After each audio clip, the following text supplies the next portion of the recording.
So I don't have extra time for you today. Okay, thanks.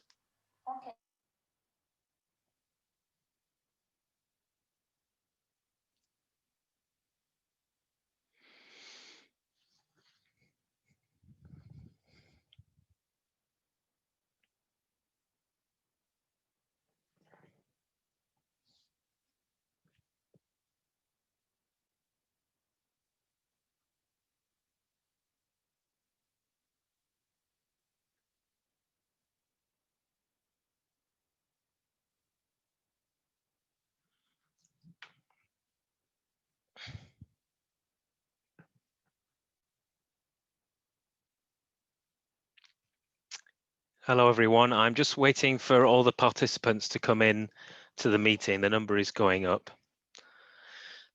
So feel free to say hello to each other in the chat.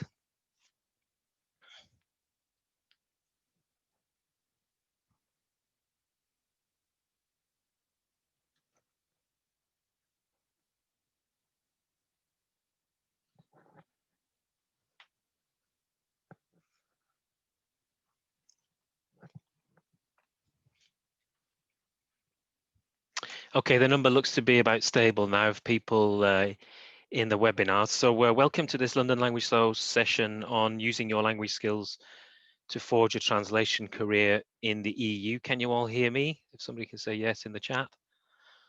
Thanks for that. My name's Paul Kaye. I work as a translator for the European Commission.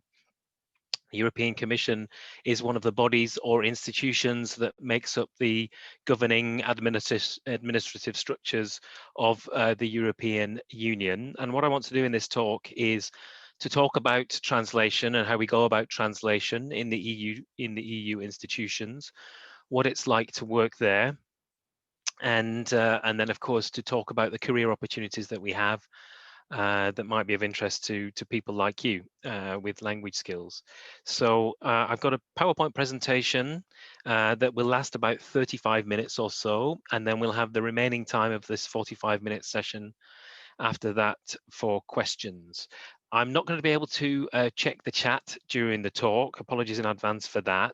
If you want to ask a question, please put it in the Q&A feature. You might have to tap your screen to reveal that if you don't know where it is, or move your mouse over the screen to find it. So at the end, when I'm going through questions, it will only be questions put in there that I'll be able to look at. And if you could, leave it towards the end of the session before putting a question in, because it may be that I answer your question later on in the talk. Okay, so just a little bit about myself. First of all, I'm British. I born and grew up in the northwest of England. I have a monolingual, monoglot British background. You don't need to be a bilingual to work as a translator or indeed an interpreter for the European Union. I was quite good at French at school, thanks to, among other things, going on a couple of French exchanges when I was young. And then, but I ended up studying science at university. I did a biology degree, but I was very lucky to get to do a year abroad studying biology in France as part of my degree under the Erasmus program, which obviously boosted my French and brought that up to a good level.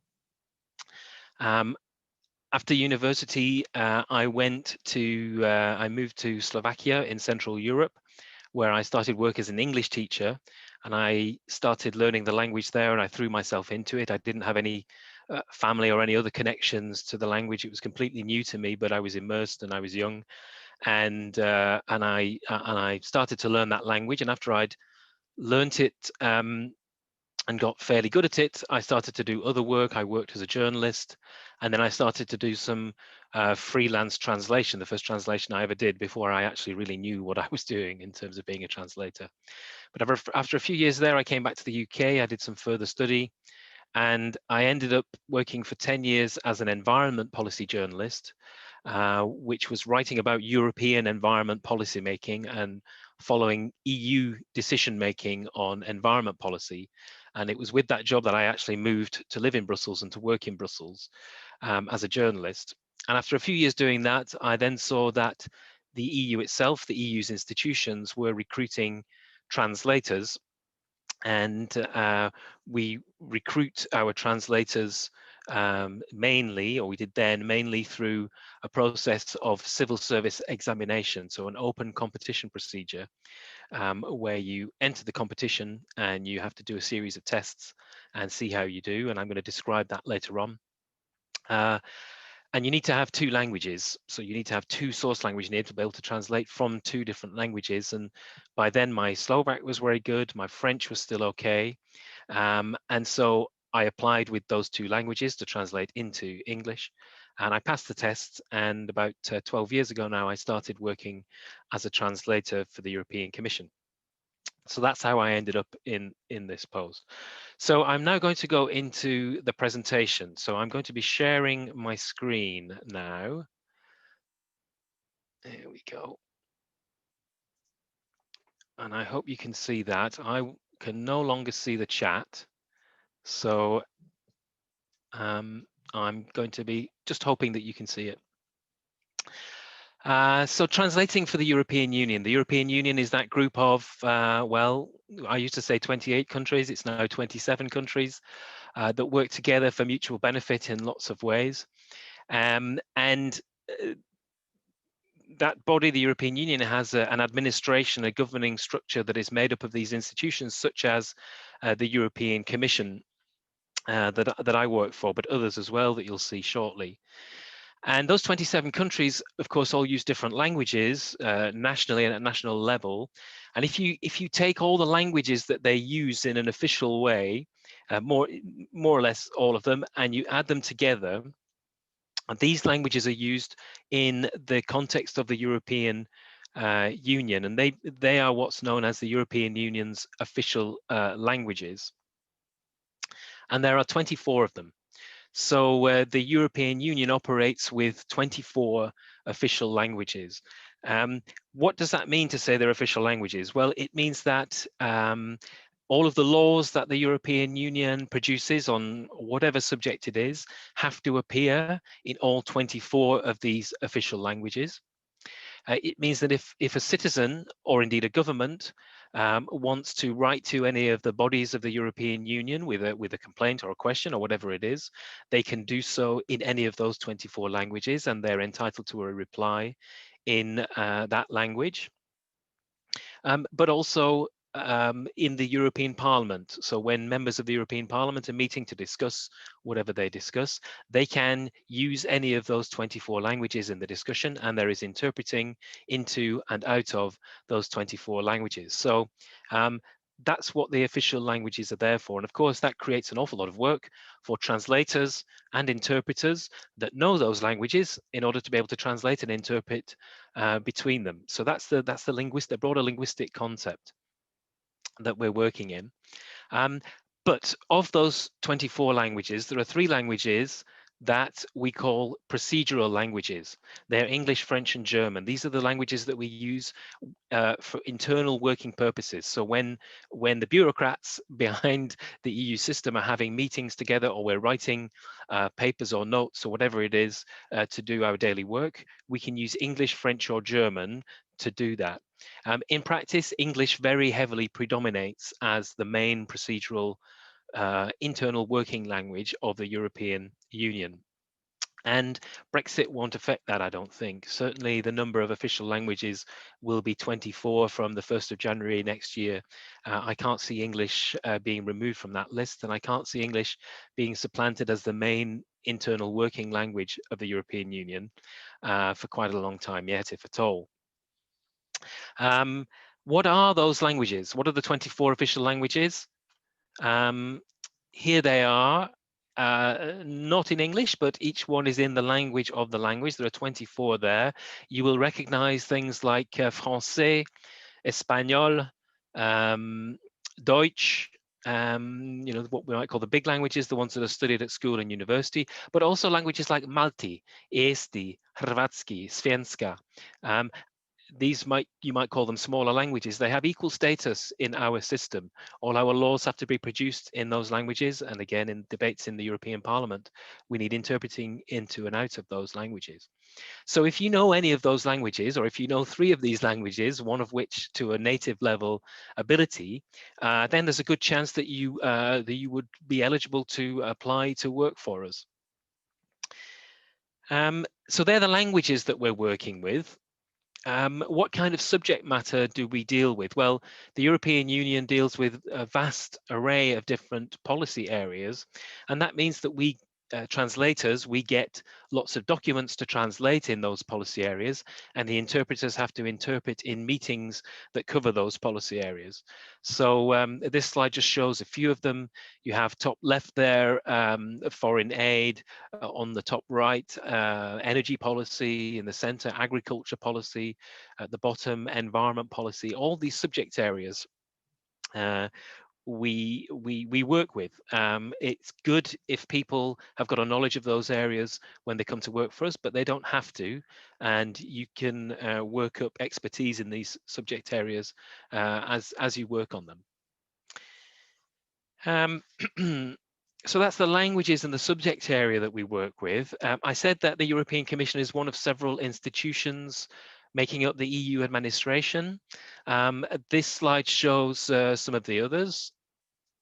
So here, top left, there's the European Commission, European Parliament I've mentioned. You may have heard of the Council of the European Union, which is where ministers and prime ministers meet when they come to Brussels to discuss among themselves.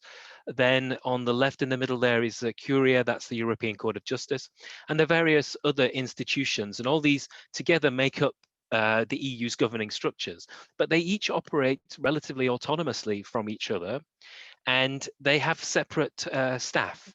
In terms of translators, each of these institutions to a large extent has a separate translation service, and to a lesser extent interpreting service as well. But if you take them all together, the translators, there are about just over 4,000 staff translators working across these institutions, which is a large amount. It's one of the biggest employers of translators in the world, the European Union. And then number of interpreters, around 1,000 staff interpreters working in these institutions. Now, on top of that, there are a lot more people also working on a freelance basis, both as translators and interpreters. I said that you might end up working, if you came to work for us, you would end up working in one of these institutions as a translator at least, and I work for the European Commission. Luckily, for the main entry pathway, there's one single application process that covers all of them, so you don't have to do separate applications for all of them, for the main way of getting in, which I'm going to come to. So I said I work for the European Commission Translation Service. So I'm now going to focus on that just because it's the one I know, but the situation that I'll describe will be roughly similar in the translation services of the other institutions. The European Commission, this is the European Commission. These are the 27 European commissioners, one from each of the member states. Led in the center there by Ursula von der Leyen, the president of the European Commission.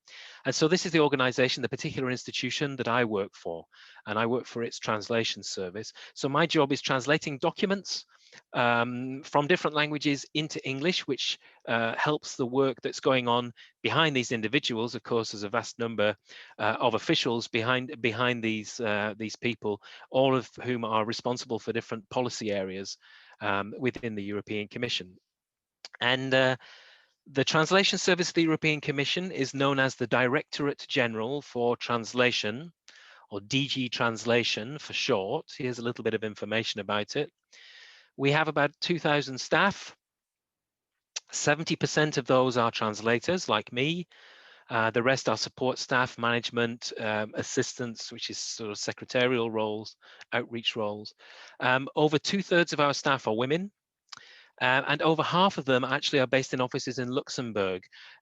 Brussels is known as the capital of Europe, and it's where probably the most amount of EU business takes place, but actually a large number of institutions and EU staff members are actually based in offices in Luxembourg. And in the case of the translation service of the Commission, it's over half of them. So that 2,000 staff, how much work do they get through in terms of translation work? We measure our work essentially in the number of pages that we translate. And the next chart is going to show you over the last 15 years or so how many pages we've translated each year.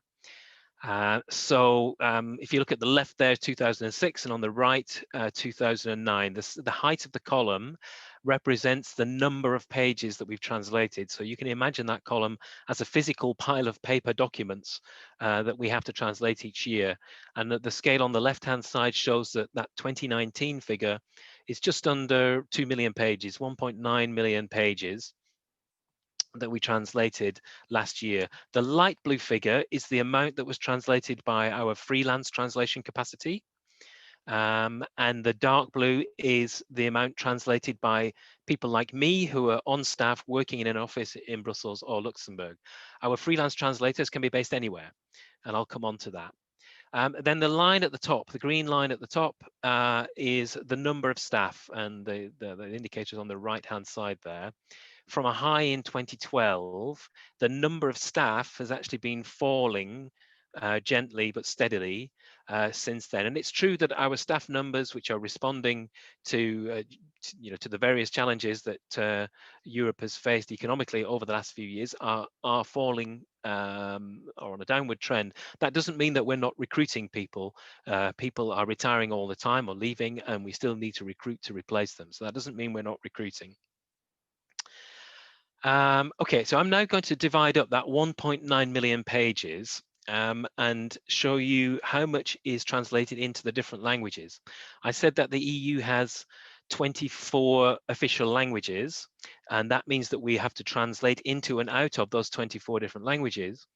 And in the European Commission, we organize our translators by target language. So all of the people that translate documents into Finnish or into Czech or into Estonian, they all sit and work together as a group. I translate into English, so I'm in a department with all the other translators who translate into English, and we only ever translate one way as a basic principle. And so that means we have 24 different language departments. And if we take that 1.9 million pages, the next slide is going to show you how much of that big pile was done by each of the departments. So it's another chart. And the chart shows the 24 different EU official languages. You might recognize at the bottom of the screen the different language codes. So you have on the far left there, you have EN for English, FR for French, DE for German, etc., all the way down to MT, that's Maltese, and GA, which is Irish. And that's that 1.9 million pages split up between the different languages. What that means is that the English department does more work than any of the others, which means that we translate more documents into English than into any other language, generally as an institution. We don't have any more staff in the English department than the French or the German departments, for instance. What that means is that we, in the English department, we tend to outsource a higher proportion of our translation to our freelance colleagues than they do in the other departments. So I said I work in the English department. So what I'm going to do now is to take that first pile on the left and talk a little bit more about that. And again, I'm only doing this because that's the one that I work in. The situation may be more or less similar in the other departments.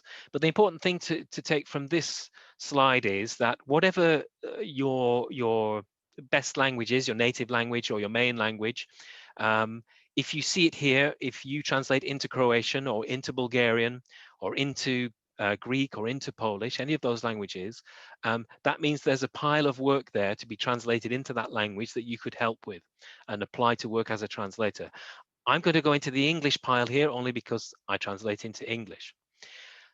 So I'm going to take that pile, and on the next slide is going to be a chart, another chart, and that will divide up that pile of work we're translating into English by the source language. So which languages are we translating from into English?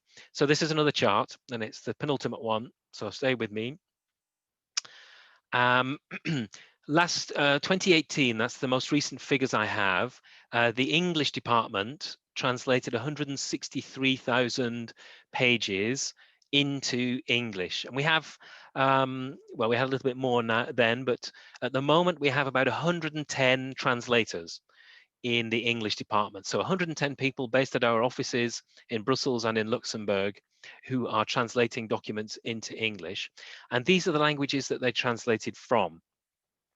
So again, the language codes at the bottom, and the columns represent piles of paper. You can envision them as piles of paper documents written in the language indicated at the bottom that we have to translate into English.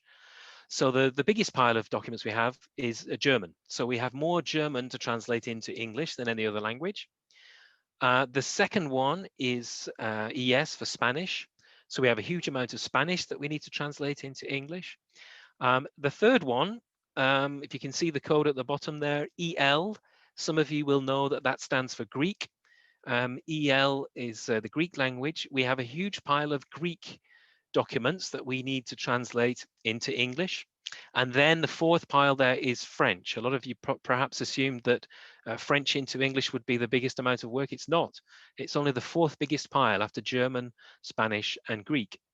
But even if you go right all the way down to the right-hand side and you see ET there, that's Estonian, that's 2,000 pages or so of Estonian that we have to translate every year. So if you're able to translate from any of these languages, two of them, into English, then you could apply to come and work in our English department. It's not so easy to find people that translate Estonian into English, and I mean English at native level standard, nor for some of these other languages, Danish, Portuguese, Slovenian, Slovak. And it's often tricky to recruit people. So what we have is we have very good internal language training in the department. So once you start to work for us as a translator, and if you want to start learning another language, then we offer in-house training courses so that people can add new languages. And indeed, I did an Estonian language course a few years ago. And I now translate, albeit extremely slowly, from Estonian into English to help with that pile of work. On the far right-hand side there, there's a red column, which is the non-EU languages. That's all the other world languages. Chinese, Korean, Turkish, Vietnamese, Russian, all of them. And you can see that it's a tiny amount. It's barely as much as the Estonian pile that we have to translate. So we get very, very little work in the other languages that are not EU languages. But many of our staff do have those language skills and can use them when we do need them. Okay, I'm going to bring up the final chart. I said that for languages like Estonian and some of the others, it's difficult to find people to translate from those languages to native English level standard. What that means is that we have small numbers. Our internal capacity is small for languages like that. So for Estonian at the moment, there are only 6 of the 105, 110 or so translators in the department that are able to translate Estonian into English. For Greek, we have about 15 or 20 that can do that.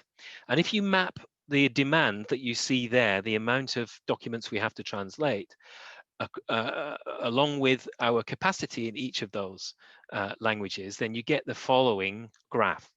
And this shows you the difference between our in-house translation capacity and our workload in each of these languages. And you see that in green we're in surplus.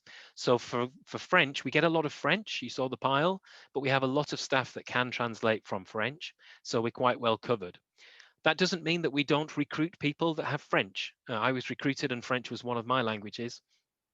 So we do still recruit people who have got the French language. Don't worry about that.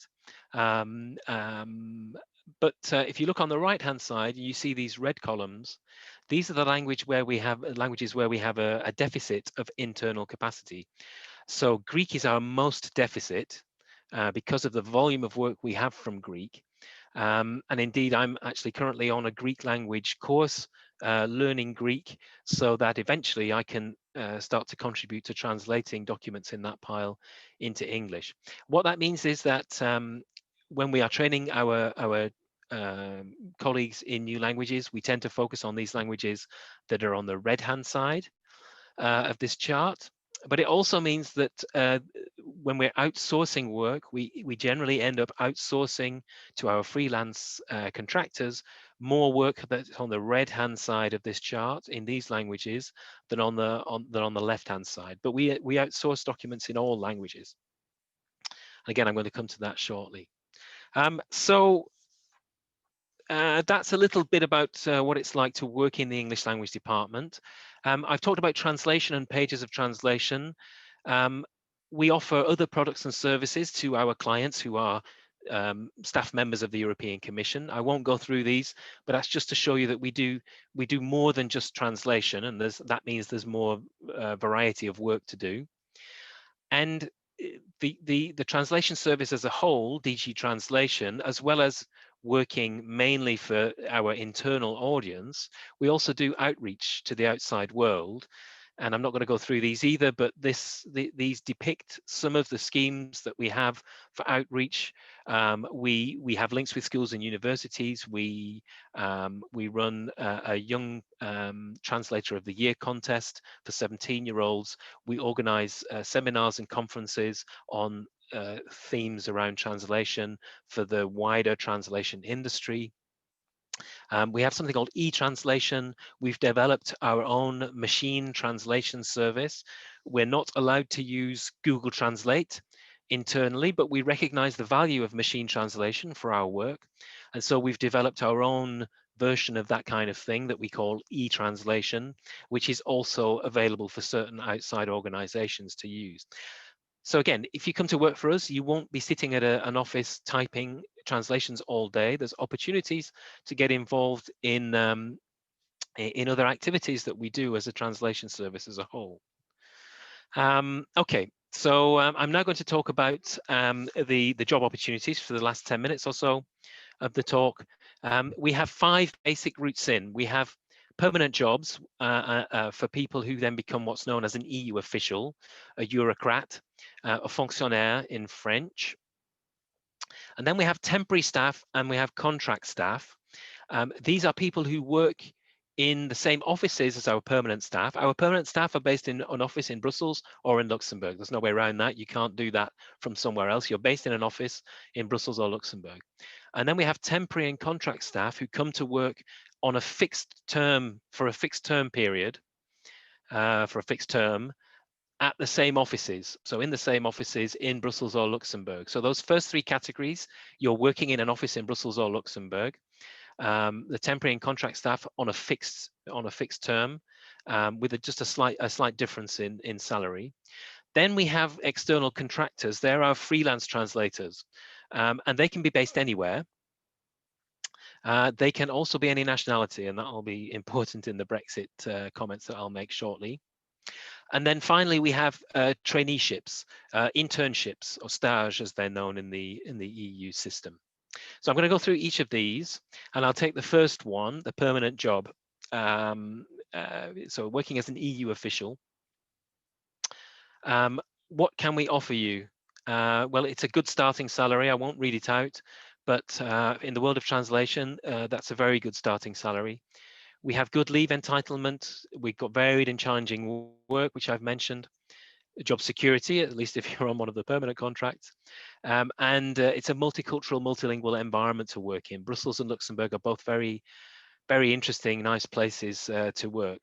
And we have flexible working time arrangements if you have a family.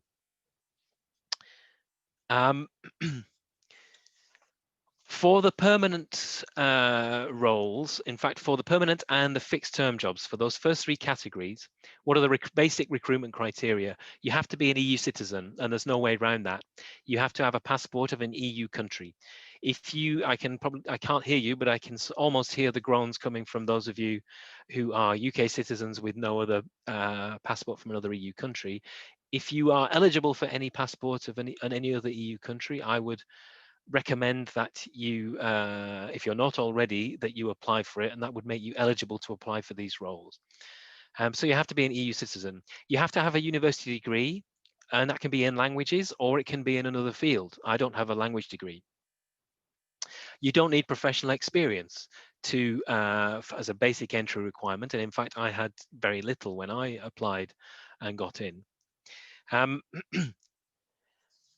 where do you find out about these opportunities? Well, I said that we recruit our staff, permanent staff, through these competitive civil service examination procedures, and they're not happening all the time. They happen once in a while, and we announce them in the official journal of the European Union. But if that's not on your daily reading list, then the best place to look is this website, eucareers.eu. That's the website of the European Personnel Selection Office, which is the recruitment body of the EU institutions. And the selection procedure involves various examination steps, and the whole thing takes about 9 to 12 months, although you're only doing something on a handful of days during that period. But to process it and to get through to the results takes about 9 to 10 months.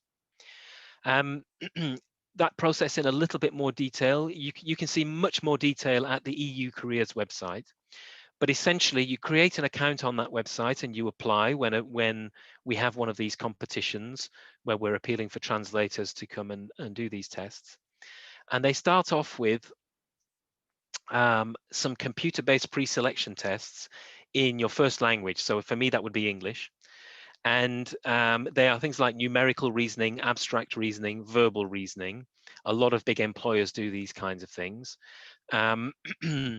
A lot of people hate them, but if you practice them, you can get good at them, and you have to do them before we can get to see how good a translator you are. Then there are some language competency tests in your L2 and L3, which means your first and second translation languages, the languages you translate from. So in my case, French and Slovak. And then you have translation tests where you have to translate a text from each of those two languages, in my case, French and Slovak, into English. If you pass all that stage, you get through to something called an assessment center where you're invited to Brussels and you have to give a presentation, undergo an interview, and do a group exercise. And if you pass that stage, then you get put on a list of people that are eligible to be recruited by us in the EU institutions. And you could then be recruited by any of the institutions that you saw on that earlier slide. And in my case, it happened to be the European Commission that recruited me. What language knowledge do you need? So I said you need native level ability in your language one, the language you're going to translate into. So minimum C2 on the European Common Reference Framework. Perfect knowledge you need of that language. And then languages 2 and 3, the languages you're translating from, need to be at level C1 at least. A thorough knowledge, we call it. Usually, the first of those two translation languages has to be English or French or German. In my case, French. But then the second one can be any of the remaining official languages, and in my case, Slovak, as I said. So that's the language knowledge.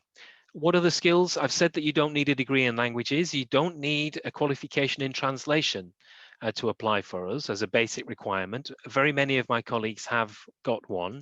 If you are pretty sure you want to be a translator, I would very strongly recommend it.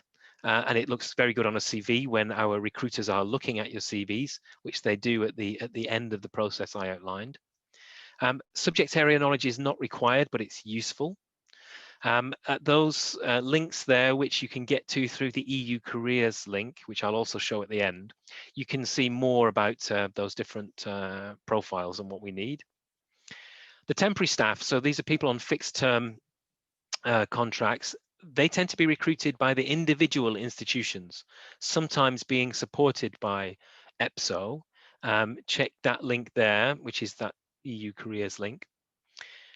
The contract staff, that procedure is managed by EPSO through something called the permanent cast or the cast permanent mechanism. I'm not going to go into detail on that, but that is something that you can do today, this evening. You can go there and you can put your details in that in a database for potential recruitment at some point in the future. That's our contract staff.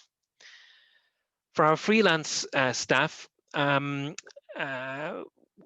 the first thing to say is they can be any nationality. So the UK citizens out there listening, this is still a route that you can work for us through one of our freelance contractors. We organize our freelance contractors through periodic calls for tender for translation services, which are published at the link you see there.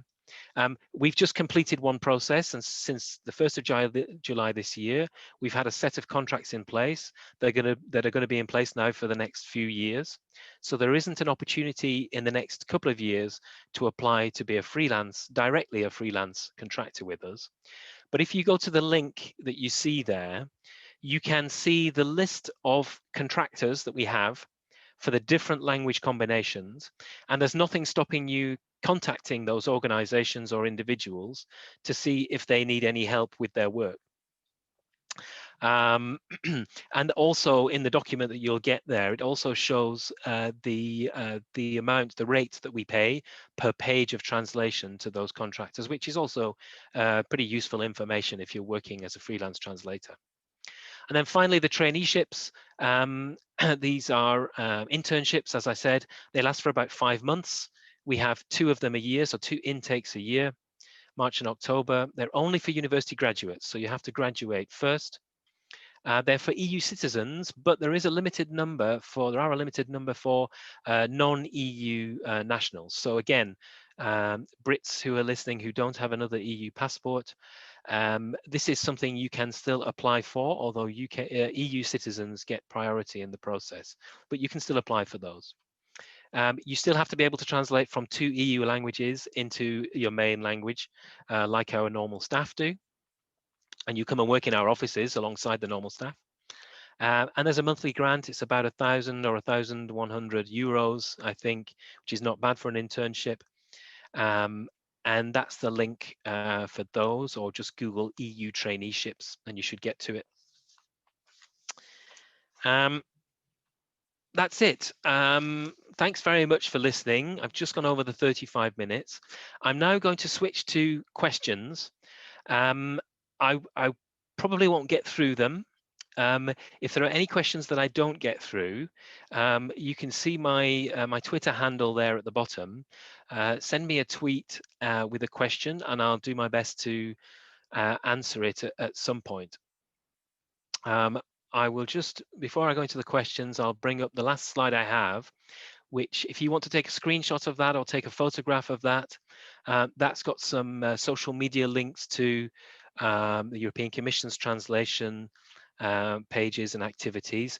And then again at the bottom, I've got the EU careers page. That again, if you forget everything else, remember that website and go and explore that website. It has a vast amount of information, not just on translation careers, but lots of other careers within the EU institutions as well. Okay, I'm now going to bring up the Q&A and I'm going to stop sharing the screen. So if you want that slide, take a picture of it now. This has been recorded and you'll be able to watch this back if you miss any parts of it or any of the links in it as well on the Language Show website. But I'm gonna stop sharing the screen now and I'm going to go into the Q&A. So thanks for listening. We've got 35 questions so far. Okay, let me see how many of these I can get through.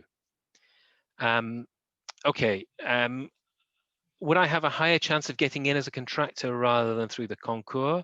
Says Anonymous. Well, they're different tracks and you can try both. It also depends on which language combinations you translate, and it depends when we're going to recruit, either as a contract staff or as permanent staff. So I would say keep a lookout for all of them. Do you need to move to Brussels to work for the EU? I think I've explained that for certain categories of staff, you have to be based in Brussels or in Luxembourg. The Zoom meeting recording, I think, will be on the website of the Language Show. If you work as a freelance translator for the EU, would you be able to work from home in the UK? My understanding is yes, that's possible. The terms and conditions of each call for tenders is published with the call, and that specifies exactly what is and isn't allowed. But my understanding is for the last one, you can, and indeed there is at least one UK-based translation agency that is a contractor for these current contracts that started in July and that will be extending for the next several years, so beyond the UK's withdrawal from the EU. Anonymous says, deficit language is in high demand for Greek. Is it only for the direction Greek into English? And if so, obligatory for English to be the applicant's mother language? Mother tongue is a thorny issue. We have in the English language department of the European Commission, we have several staff who wouldn't say that their English is their mother tongue, but they're virtually at native level.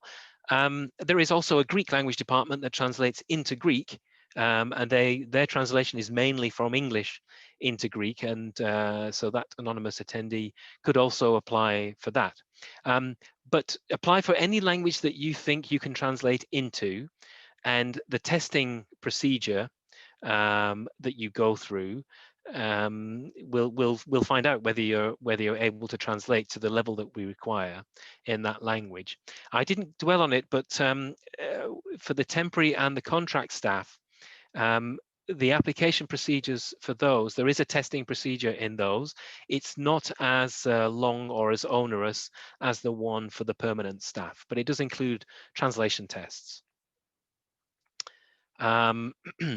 Somebody says a slide mentions that the application process lasts between 9 to 12 months. If my availability is from September 2021, should I apply now?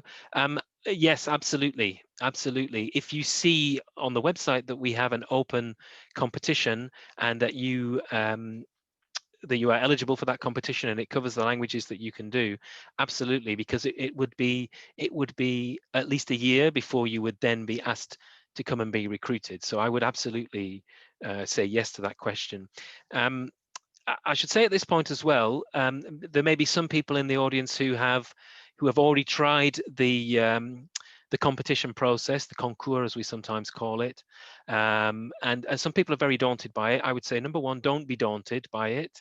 Number two, practice those pre-selection tests, those initial tests, the numerical and verbal reasoning. Everybody hates those, but if you practice them, you can get better at them. And if you fail one of these competitions, don't be put off and keep coming back. Across my career, I've done 4 of these recruitment competitions. I failed 3 of them and I passed 1. The other 3 were not for work as a translator. They were for other roles, but I failed all 3. But I did pass eventually the translator one, and I've ended up working as a translator. And once you're in the organization, you can also move within the organization. So you can apply for other jobs in other departments outside translation if you have the skills and the interest in those areas.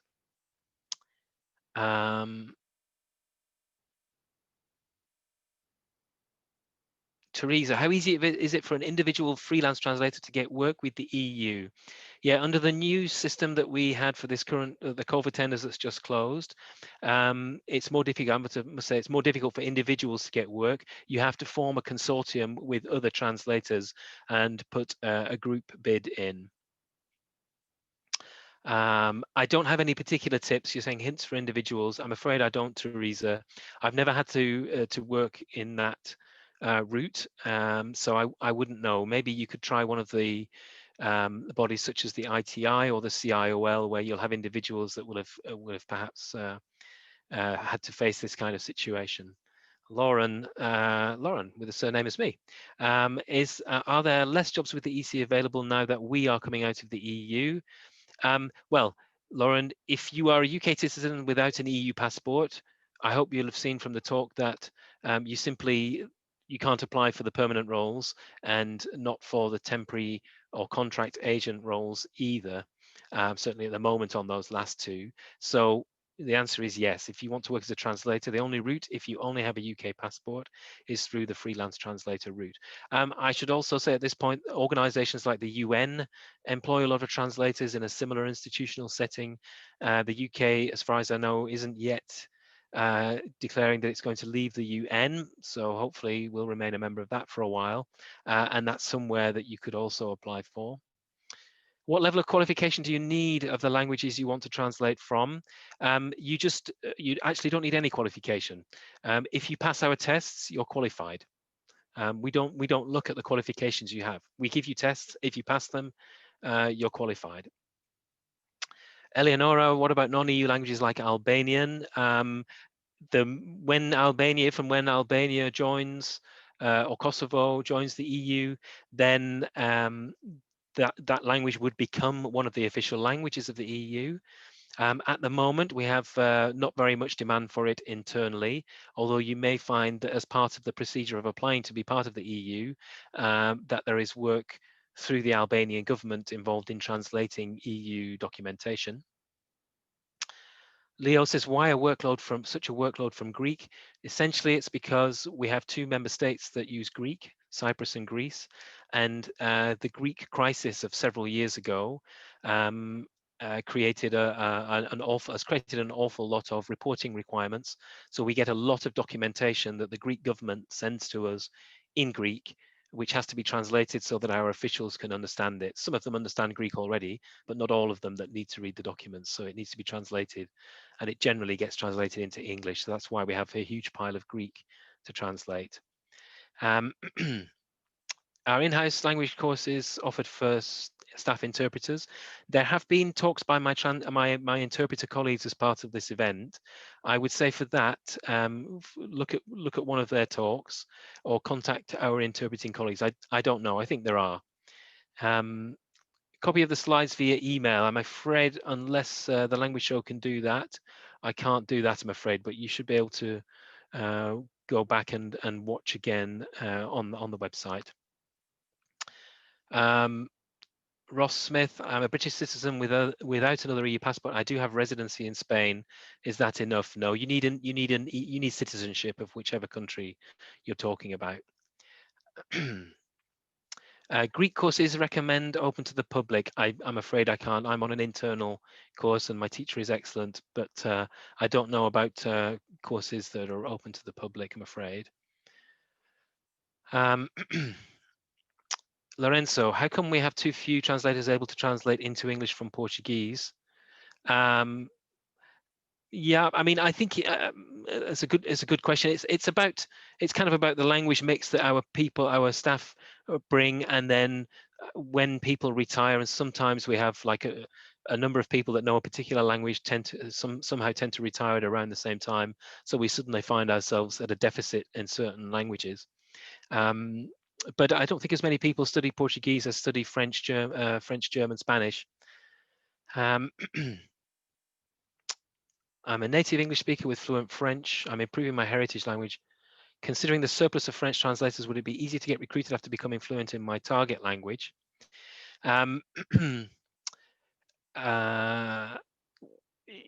Certainly, if you offer French and Croatian as a combination to us, that would be very valuable. If you can translate from Croatian into English on day one. If you know another language and you're just still learning Croatian, make sure that it's very strongly marked on your CV that you're learning Croatian, and with a bit of help and additional training, once you join us, you could before too long start to translate from Croatian. That would be very valuable. For the freelance contracts, do you need two languages to translate from? Good question, Sonia. No, actually, and I should have said this, the translation contracts are offered on a single language combination basis. So from one language into another, and you can apply for any of those. So yes, indeed, if you translate just French into English, say, you can apply for the French to English lot, as it's called, in the bidding process. We've gone over time. We might get stopped soon. So before that happens, I'm going to say, just to remind you, if I've not answered all the questions, then please send me a question on Twitter. Thanks for listening in the meantime. I will now just carry on answering the questions until the organizer tells me that we're out of time, and then we'll wrap it up. But I'll say goodbye at this point if I'm not able to at that point. Is there an age limit as to when you can do translation work? I don't have a degree. You would need a degree, I'm afraid, Naina. That is one of the basic requirements. But the age limit is only our retirement age, which is 65. So if you're below 65, you can still apply to come and work for us. Can translators whose first language is not English apply to translate into English? Indeed, they can, Anya. But you will undergo all the tests that that the native speakers are undergoing. You have to translate a text into English from 2 source languages, and your translation will then be judged against all the others that are in the contest. If it's deemed to be one of the best ones, you'll get through. We don't ask you what your native language is, and we don't ask you where you grew up and that sort of thing, and what your language heritage is. I think that's also answered Anna's question. Samantha, do you think machine translation will reduce the number of opportunities for human translators? I don't think it will reduce them. I think it will change them. One of my colleagues the other day said, because we have many colleagues who are worried about machine translation, I'm an enthusiastic user of it. It helps me to do my work better and more efficiently and more quickly. And it doesn't, for me, take away the intellectual satisfaction of the job. But that's not the same for my colleagues. Some of my colleagues don't like it at all. But this colleague said it won't remove translators from the process. It won't take away translators' jobs. It'll just take away the translators that are not as good at using it. And using it to do their job as translation, which is another way of saying we've got to adapt to this new technology and use it and harness it in the best way we can. Paul, I'm so sorry to interrupt. That's We all do right. need the room back now, so Yeah. could I ask you to wind up? Yeah, thanks, Jonathan. So thanks everyone. Sorry I couldn't get through all the questions. Send me a tweet if you want me to answer the rest. And thanks for coming. Thanks a lot, and bye.